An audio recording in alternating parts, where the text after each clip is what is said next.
James Twin for the untouchable true school sports. Let's go, baby. Bow! Be careful what you wish for because it can become a reality. Yeah. The untouchable True School Sports Empire proudly presents something the boxing game's missing. Hey, what's going on? It's your boy BT, and I came here to talk some boxing with the thousands of True School Sports subscribers. All right, so I wanted to sound off on this because this is a fight that I've been hearing about a lot in the boxing world. I've been hearing it's being discussed by the boxing industry. I've been hearing it discussed by one particular fighter, and it involves one of South Florida's very own, my main man, Teofimo Lopez.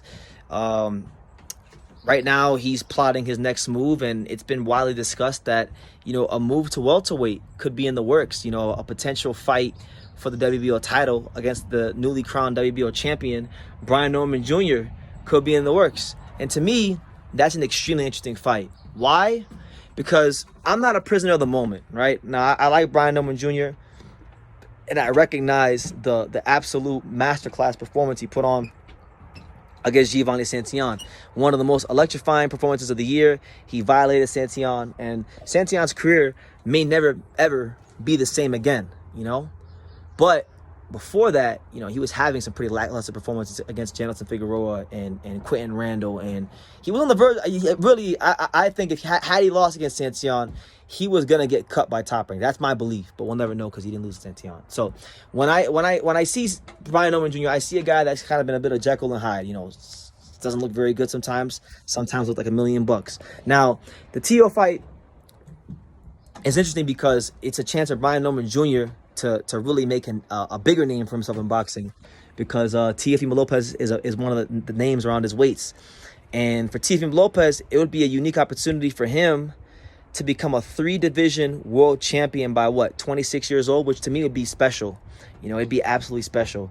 And if we're just being honest about what we've seen from Teofimo Lopez at 140, he's not really flashing the kind of punching power that he flashed at 135. He's respectable, but he's not punching holes with these guys like he was back at 135 when he was beating up on Comey and Diego Magdaleno. So you have that. And when you break the fight down from a stylistic standpoint, I think it's the kind of fight Teofimo Lopez can very much win, because if you just unpack what's given Teofimo Lopez problems all these years, it's been movers, i.e., Sandor Martin, Jermaine Ortiz, guys that can move around the ring always tend to get Teofimo Lopez problems. George Campos had, he gave Teofimo Lopez some interesting movement at times when they fought as well. So Brian Norman Jr. to me is not going to move against Teo. Brian Norman Jr., when you look at his style, when you study his mental makeup, you can watch his fights, his sparrings, everything about him. He is what you call a seek and destroy fighter. So because he is a seek and destroy fighter, I think that will actually play into Teofimo Lopez and his strengths and what he wants to do. And that's where I think the hand speed, the athleticism, the craftiness of Teofimo Lopez could come into play.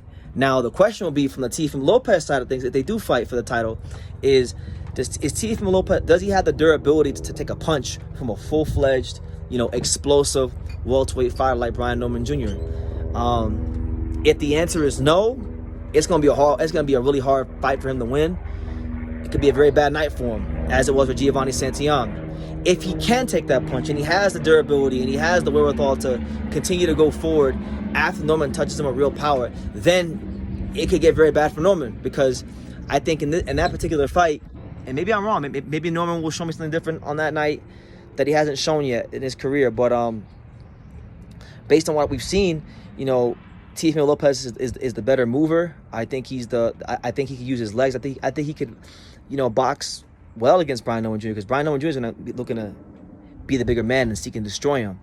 So I think it's a great fight, honestly. I think, I believe it or not, even though Teofimo Lopez isn't officially a welterweight, if it were to happen, I think it's one of the most interesting fights you can make in the welterweight division, because of the fact that, you have one guy who just came off a career best performance in Brian Norman, who has the tools to really go in there and violate Teofimo Lopez. Like I could see Teofimo Lopez getting violated by Brian Norman Jr., but at the same time, I could see if Teofimo Lopez is durable enough to take that punch from Brian Norman Jr., I think he has more skills than Brian Norman Jr. I think he could outskill him.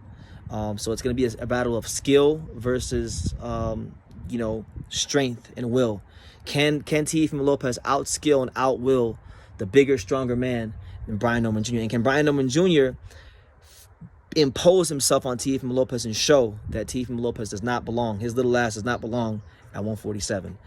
Great fight. You know, I think what, probably have it in Vegas somewhere, have it in Vegas. I know Top Rank's been loving, and not just Top Rank, but a lot of these promotion companies, they've been loving to use the Fountain Blue, which if you haven't gone to the Fountain Blue in Las Vegas, it's a beautiful venue. Fountain Blue, you know, the Palms, somewhere small like that, Park MGM. I would like, you know, Top Rank, shout out to Top Rank. I would like someone, whether it be Top Rank, to bring a fight back to the Park MGM Grand. My favorite venue in Vegas. I only went to one fight there, which was Fulton versus Figueroa. Quite possibly the best venue in the whole city as far as seating is concerned for me. I love it. But yeah, that's my initial thoughts on Teofimo Lopez versus Brian Norman Jr. A very interesting fight, a fight that I can see both fighters winning. I can see path to victory for both men, and a fight that I think could possibly be a catalyst for the welterweight division being set on fire. You know, so let me know what you guys think. What do you guys think about Teofimo Lopez versus Brian Norman Jr.? I've been hearing a lot of chatter out there. I've been hearing people say that, you know, Teofimo Lopez is going to give Brian Norman Jr. that Richard Comey treatment. I've heard people saying that Teofimo Lopez is too small and he needs to stay his little ass down at 140. But what do you guys say? What do you guys think about this fight? It's great for boxing if it does come off, and I think it will come off. So, yeah, leave your comments down below. Make sure you guys take the time to subscribe. And like I say in every single one of these videos, you can love me or you can hate me. But I'm just a kid from Dania. So until next time, take care, guys. Thank you for watching another video on the untouchable True School Sports Empire. I'm at the Boxing Hall of Fame out here in Canterfield, New York. And for more great boxing content just like this video, make sure you click and subscribe right over here.